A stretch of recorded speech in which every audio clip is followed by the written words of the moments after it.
Well, I don't know, this is going to sound from microphone shit. I found my little place in the middle of fucking nowhere that I've yet to come and explore during the day because it's cool real places. But anyway, I don't know, it's going to go, I won't be editing it, this is the fucking point. That's pretty subjective, so now, get across. So, as I put on Instagram earlier, I suffer from just various illnesses that I've been diagnosed with this year. I've been diagnosed, I think said that, diagnosed, I'm waiting for a full report so I can give it to the relevant people. So I've had to pay for this myself because the mental health service couldn't help. Mental health service were of no use in any way or form. The thing is, I should probably go into detail about each part, but I'm trying to keep it to sections. That's the plan. So, PTSD. I've got 4 PTSDs, major PTSDs. I can't remember each significant one and what it represents. But when I started my therapy and seeing a psychologist, I was telling him my symptoms, what I've been suffering with all my life, and I need help. It's the first time I've actually had to for them say, okay, at the end of the session, see you next week. For anyone who doesn't get counselling or doesn't get counselling, trust me, a good counsellor listens. They don't interrupt, they don't tell you what you should think, they don't tell you what's in the textbooks because you're not the textbook, you're not the last person you spoke to, you are you. And regardless of how you all look at my experiences that I'm going to be explaining, if you look back at the things I've put on, you've got to try and put yourself in my shoes, which you can't. But it's very hard not to detail it. So, bear in mind, I'm a doctor, never a problem with that. Don't want none of you thinking that people out there, I'm going to say names, Matt T, he plays on it to get attention. No, I don't, I just don't. I've always known I've been a doctor until I got to secondary school. I didn't know I was a freak. Because up until I went to secondary school, I'd always known I was a doctor. I even remember saying to Mum, when did I ask you when I was a doctor? And she says, from the day I got you, she says, even though you couldn't speak, she says, I told you every single day. I told you every day. So that answered that. So that's not been a problem, it's been part of my life. It was only when I got to secondary school and I was a ball because there's no one else a doctor in the school apart from my brother when he was leaving. And my brother didn't like to admit it because Robert's not that sort of person. But you have foster care, you have kids who go in care, kids in care home. But when you're in care, foster care, you go back. Your parents want you back.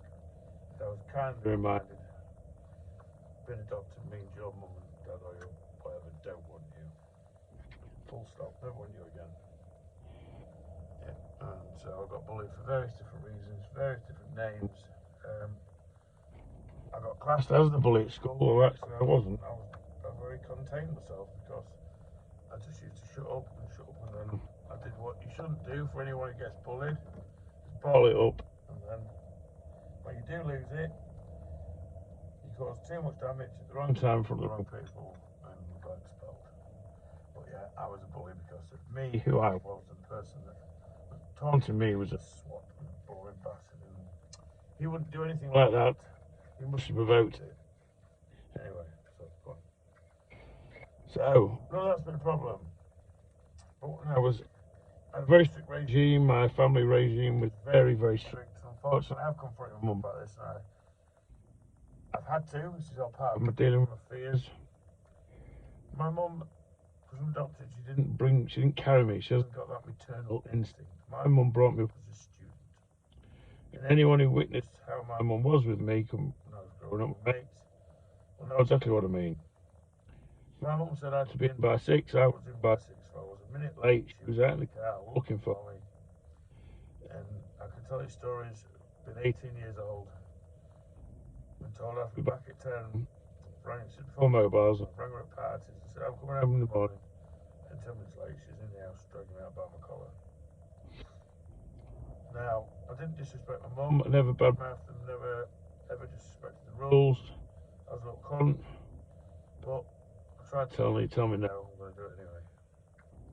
But if you don't understand that, but my strict regime, my routine daily was so concreted in me, it wasn't to be told, I didn't have to be told anything.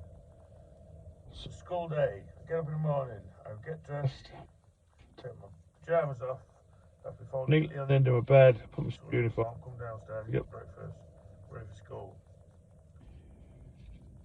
And that was never a question. I remember one time my brother saying to my dad when he was a bit my brother's 5 years older than me, he was in secondary school, and I was at primary school, and he said, "Dad, where's my shoes?" And my God, that's what you should have organised that before, Robert. That's what I remember thinking to myself, because Dad went fucking mental, because that's what our routine was. Anyway, so it was strict, but it was very controlling, very psychological controlling, not necessarily physical, very psychological.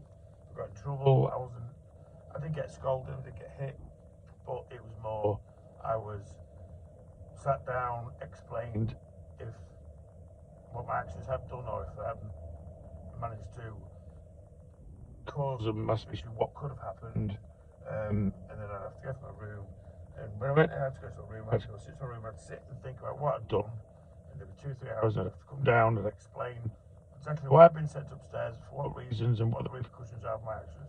If I didn't, I'd have to go back upstairs for 3 hours until I got this right. Anyway, so one particular afternoon after school, I was 9 years old. Routine was we used to get a lift to school with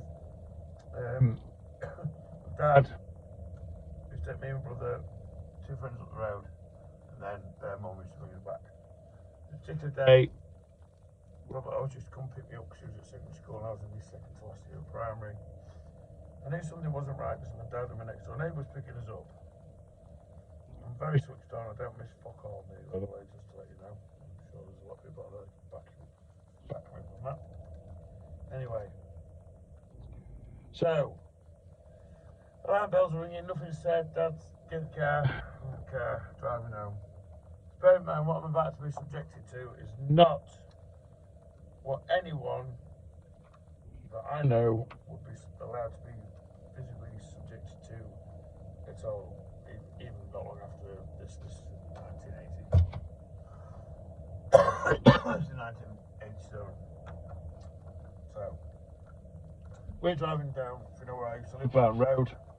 Driving down the road, and all you can see as you come up the private hill is where the crossroads off Starcar Lane. Barton Road, which I live on, Starcar Lane goes down. So Chicken Farm, Tom Road goes up the village, carry on to Elsham, towards our house. Totally barricaded off with police vehicles. We drove up, police vehicles let us in. Now bear in mind, I don't understand what different police people look like. I'm 9. So all I see is police everywhere, the road shut off. We had a big garden, anyone knows where I live. It's a very isolated house, and there's very blood on the drive. All I could see was my mum's car in the middle of the lawn, the door wide open. And I mean, when a car was in the middle of the lawn, I mean, it'd been fucking driven through the lawn and basically hit a tree. And then I was walking around the garden, and all I could see in the garden. And bear in mind, I had to learn what these people were because I was told never to ask questions, never spoken to. So I was just walking around trying to figure out why my mum's car's middle of the lawn, where's my mum? Why there's these people in white suits in the grass, in the bushes, we had a big garden, some in the house, some in plain clothes. And as I walked towards the front of the house, there was a brick wrapped in a floor mat. Where, because of the way the house is secluded, the burglar would try breaking the window. It's very apparently 2 hours I put the window through, but we had such strong windows that you couldn't do it. That's how isolated the house was. Once you're in the garden, you couldn't see out. Anyway, by the by, so basically, be on end all, his mum used to be a teacher. She'd come home early because the last tuition had been cancelled. So when she plugged in the drive, there's a car in the drive, and I'll never forget this turquoise Datsun Sunny. My mum told me. And she sees a gentleman carrying what looked like a box as he come around outside of the front of the house. Now, my dad did work for catalogue, Bainbridge's, and everyone knows my dad, so we did get deliveries quite often. So the gentleman put the box down, walked towards one down the drive, which is a fair drive if you know where I live. And he said to my mum, oh, can I help you, love? And she was like, more can I help you? This is where I live. Now, at the time, my mum was a very big lady. I'm talking 20 plus stone. Very big lady. And I've got photos to prove it, don't believe me. He dragged my mum out the car by her hair, stuck a knife in her throat, not stabbed her, stuck it, pierced her skin, dragged her along the floor, all the way across the garden, around the back of the house, so I managed to break in, tied her up, gagged her, blindfolded her, and he said to her, I'm going to finish clearing what I need, love, and then I'm finishing you off because you've seen my face. Now, I can't imagine what my mum went through, so you're probably all thinking, what otherwise this affected you? But you won't get it because it's all to do with the family upbringing and how the whole thing panned out. So my mum, after 20-30 minutes, it went quiet. She couldn't hear anything. She knew where she was in the front room, and she knew that the door to the front room was in front of her. So she edged her way forward, got the blindfold off, and made her run for it, even though her hands were tied. This is a big woman. Out the garden, screaming and screaming until one of the neighbours come out, which was what I call a lawn on the corner of Stankin Lane. That's when the authorities were called. Now, at the time, this was all over Crime Watch calendar. It was quite a very serious crime. As to say, this guy threatened to come and kill my mum. So, when I'm back at the house, sorry I'm jumping back and forward, I'm back at the house, I'm following my brother and my dad, and I had this female police officer come up to me. She knelt down, she just goes, your mum's gone away for a bit. And just up and walked off. Bear in mind I'm a fucking mummy's boy. I'm not ashamed to say it. I'm a mummy's boy. I doted on my mum. And she was gone. I didn't know what that meant. Apparently I spent 3 days at my grandma's. There's a lot of details that my brain blanked out. But going back to school was my worst fear, because you go back to school as a pro school, expect everyone to blah blah blah blah. And I don't know what happened, but not a single person even reacted as though I'd not even had a day off. No one was like, you alright, James, what's happened? I mean, this was all over the papers, it was news. We had a reconstruction done, because it took that long to catch the burglar. So that was weird. It's as though people had just been, it's as though it hadn't happened, and it had, obviously. Well, all of this, I was not allowed to speak to anyone. My mum came home at a certain point, but the reason why she came home was because we found out they needed her as bait. The family from home, still not allowed to know the names because of the threats I made from the day it happened. I was only fucking 9, what I'd do when you come out of prison when I'm 16. So I don't know who he is, I know they're from Hull. Anyway, back in them days, wasn't like it is now, they were selling the goods in pubs, and he was saying that he's going back to finish this big job that's in him because he can't afford to fucking be spending more time in prison, this, that and the other. Anyway, we had a very high sensitive alarm put on the house, which means we were all instructed once we go to bed, we were not to leave our rooms under any circumstances until the morning when it was, we didn't say it, the police did. And where I lived, there was an unmarked police car on every single road facing the house, and every patrol unit in the area, if this alarm triggered, was to attend. Now, we had this alarm a few days. My dad had got up and gone for a wee. He just forgot. So he didn't know he set his alarm off. But this particular night, the gentleman who had done the burglary had actually set on his way back from Hull to come and finish the job off. So it was quite coincidental really, but anyway, I hear a commotion, and all I hear is when I get down the bottom of the stairs from Mum and Dad's bedrooms in the back room, was I saw 2 men dressed in black, unmarked policemen. I don't know, no one's explained this to me. And when I mean they're kicking the shit out of my dad, because they followed Dad for good. I mean, they weren't just rough, they kicked shit out of Dad, until I realised who it was. Anyway. A few hours later, police or whatever, they actually caught the gentleman just at the bar end side of the bridge Still not heard his name. When they actually caught the gentleman, he was a renowned criminal burglar, and he literally just got out of prison for doing 13 years because he shot his last victim dead with no hesitation because of the same thing. Didn't want a witness. Now, my whole life changed that day I went to school, but everything stayed the same because of how strict my life was. And I got my mum back physically, but I've never seen my mum again mentally. I've never seen that woman that brought me up till that day ever. Now, I only saw my mum this few years ago, but the guy who burgled the house, he decided to use our house knives from within the house because he took his own weapon. That means that he is actually, that's armed robbery, whereas if he uses something that's already within the house, it's just a fray. So unless it's a charge, so basically he got fucking 6 years, got fuck all really. He'd have been out of prison by the time I was 14, 15. So we got fuck all really.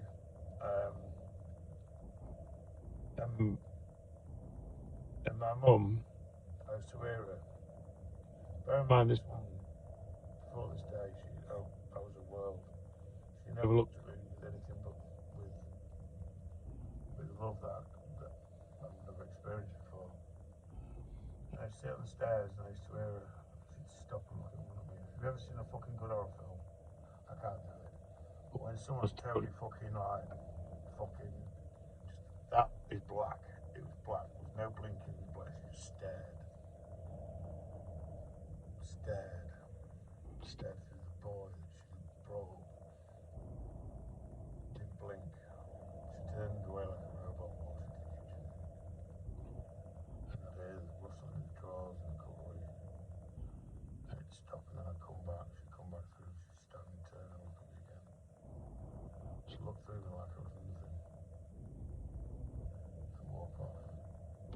I have to go in, I'd go in the kitchen and what she'd done is she only do the knives. She don't use knives, so basically she just set all the knives out. The drawers, every knife that was available in some weird fucked up pan. And I did that every night from 9 until I was about 18. No one knew about that until I told them a few years ago. Because I didn't want anyone else to witness it. I didn't want my dad to see it. I didn't want because I can't explain how my mum refused to leave the house on the basis of it'd win if she did. But that whole day has made me part of who I am. I like to protect people, I like to care for people. I like to look big, I like to be intimidating, I want people to stay away from me. I don't like people hurting the ones I love, the ones you hurt them. A couple of people out there know a story, and it's fact of what I did to someone who did hurt, if I remember, really bad. So I delivered a message that I'll never forget. That's not for me to talk about. But that happened when I was 9, and I had to grow up figuring that out. So I didn't learn about the police, I didn't learn about the fingerprint dust and the way things were. There was no counselling, there was no doctors, I had to go to school. So, but kids now have been molly wrapped in cotton balls, fucking taken away from school, fucking blah blah blah. Fucking, I've had nothing. I wasn't even asked at any single point of my life. Do you think you've been affected by that robbery, James? Start showing its colours, right? So that had a massive impact because, like I say, when you're brought up with you don't speak until spoken to, and you don't ask questions. Hence why now I'll always ask questions. I always want an answer, and if you lie to me, I want to know why. I will get the fucking truth. That's bullshit. So that's far from all the detail because the PTSD that I've got from that. I see black ninjas, shadows, what they call them. I don't see them so much now. Running around at night in gardens and whatever. I don't sleep well at night, nightmares, night terrors. No matter what I take, I can take Valium, fucking Xanax, you name it, I'll be up. But on top of that, the chaos in my head that has progressed because of having to try and deal and understand things on my own, with no one explaining and doing self-research, and getting knocked back by any time I've gone for help. But then that's I'm cutting that I'm stopping this video on this particular area. There's a lot more to it, and I probably will add to it. But you have to live it. You have to live it. That's why I'm. Oh God, I can't explain. That isn't. And that's hard enough. That created the PTSDs that I suffer with. And the extreme thought pattern that I have, because I went to school like any normal day, as I expected, and I come home, and like I say, everything just stayed the same. But everything changed that day. I mean everything. Dinner times, we sat there, and Mum would just throw dinner across the table. Just smash the house up. She didn't know what to do. She used to have blackouts. She used to disappear. She had no counselling. I'm not being funny, but you might think it's nothing, but bear in mind, it was on Crime Watch UK. It was a very, at the time, it was the most serious residential burglary within our area ever committed, and how it was committed. Yeah, it was my mum, but it affected all of us.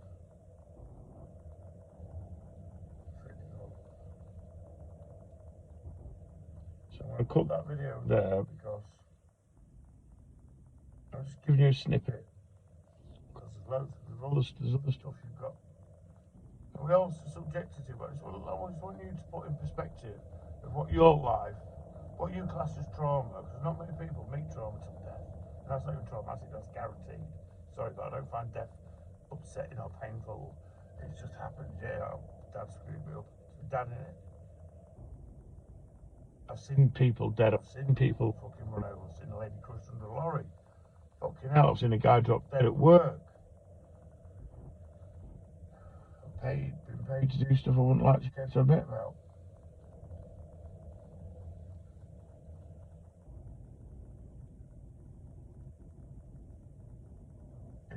You'll wonder why I live so isolated. I've had to because of the person I am, the person I've turned into. I'm a nice person. I've got a heart of gold, do everything. But I'm screwed, I'm fucked. I'm fucked.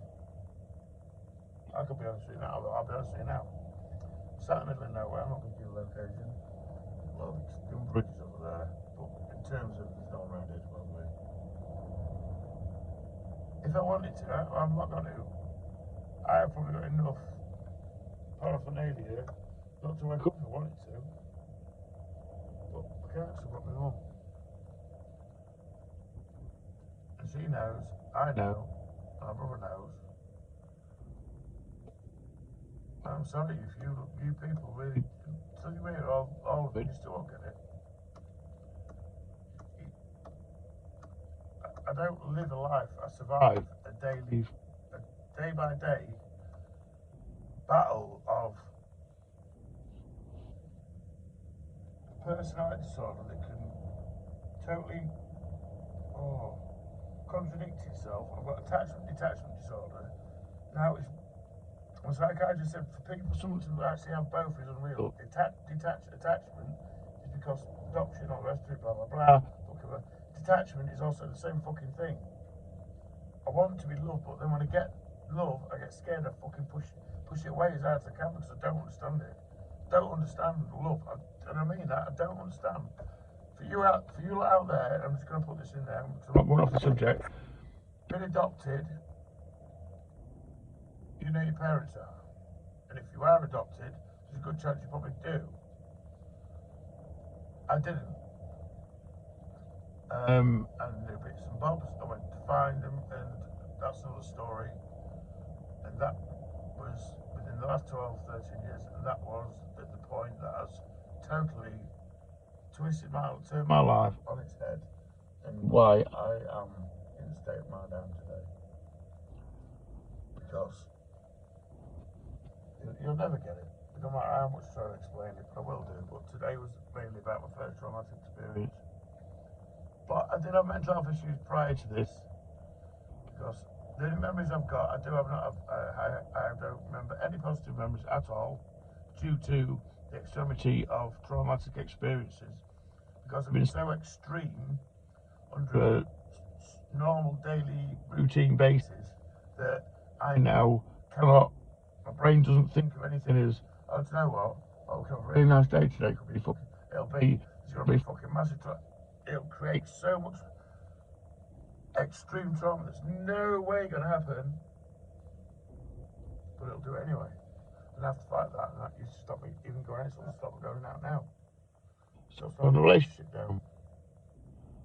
I cannot hold the relationship down, because I can't be asked to fucking try and explain to someone, this is who I am, and I don't know who I am. 14 diagnosed confirmed personalities, I've got 14. Could be more. 4 to 5 my therapist says she sees a session, and it's from posture, the way I talk, the way I I could take drugs, but I don't want to be fucking spastic. If I'm going to take drugs, I'll just take the drugs I've taken before, because trust me, I don't care what you say, and I've had the conversation with psychiatrists now. When I took speed gave me more control of my thought pattern than fucking I've ever had in my life. I suffer now more because of the thoughts I cannot understand and control because of that. But speed's like ADHD, really for ADHD people. For me, my thoughts can't. And I actually made contact with my natural granddad by accident. I know it sounds silly, but normally when I ring direct inquiries, I'll go through what it did. He said no to what I asked him, but I'm not dismissing it. I have one more chance at asking him the truth, but that's not the video. Whether this video makes sense, I don't know. But I'm hoping that, I don't really care if it does, because do you know what?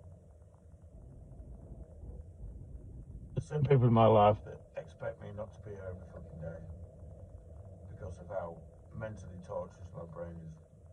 And my therapist says that I must be exhausted 24 hours. She said, how on earth do you function with your brain at such an erratic state, overthinking, overanalyzing, trying to figure out when something goes wrong, what caused it? It never stops. It never stops, James.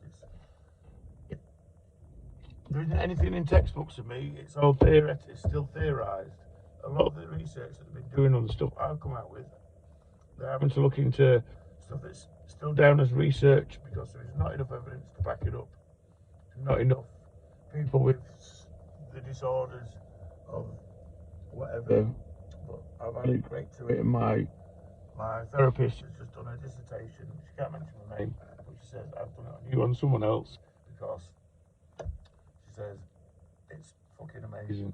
I've never met anyone like you, James. She says I've worked in prisons, I've worked with kids, I've worked with high risk everything. She says, but you, James, you're a totally different level, not a dangerous level as in danger to the public. She says, I suppose you could be.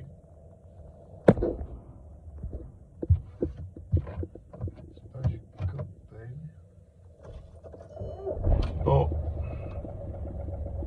I'm more of a danger to myself.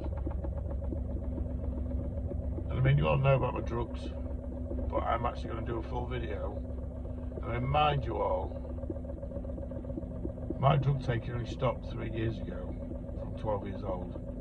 A lot of you kids break generations, you might have had crack pipe and you snap a bit of coke on the weekend that you deny. Another thing, guys and girls, you've got kids and that, you're growing up, it's all going to come out, don't lie. Just bear in mind, someone asks me a question, I don't lie, I don't give a shit who you are. I won't lie for no come, that's what I thought. So I fought out with a lot of people. So when I've had certain fucking friends' kids who were teenagers about me and what I do, and I've said I'm alright to talk to them. They said, yeah, about my personal experiences. Just bear in mind, they're going to question you because what did Jamie do on his own? Don't fucking lie to them. Don't lie to no cunt. Because you gotta live with lies. Lies are guilt. Lies are guilt. Something I do, not live with.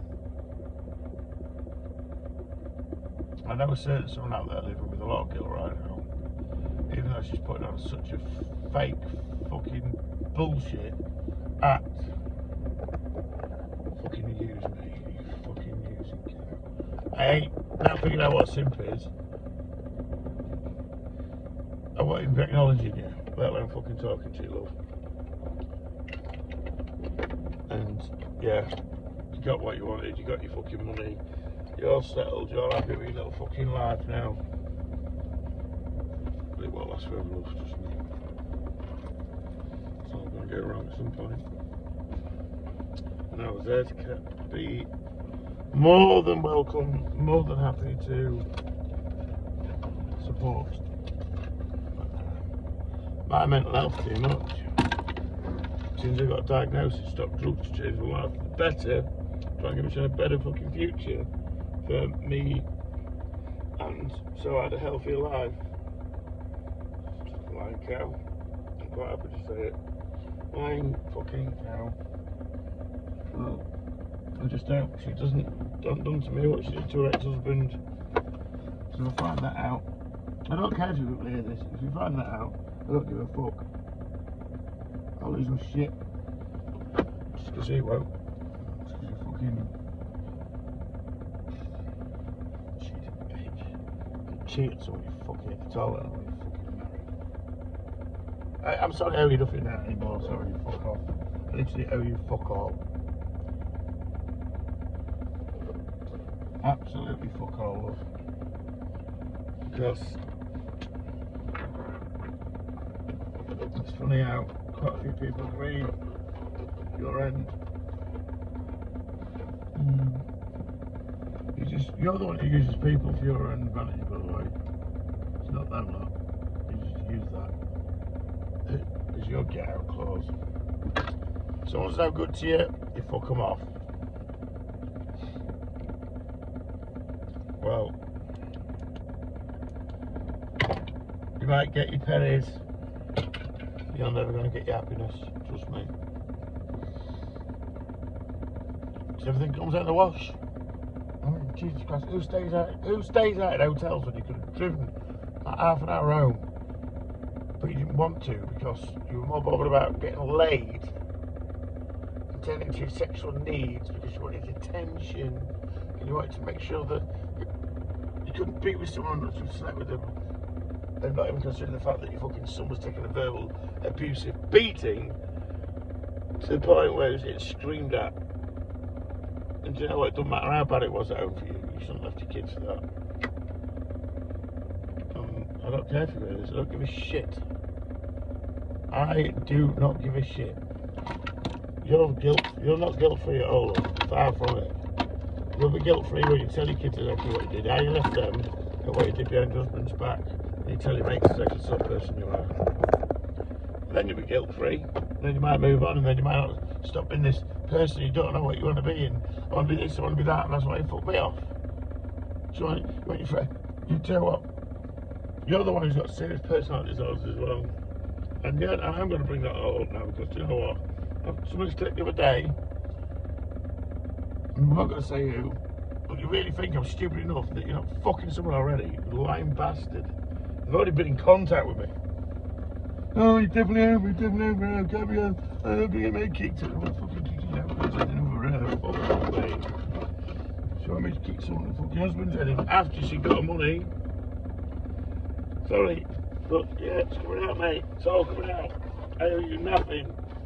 Absolutely nothing. So be prepared.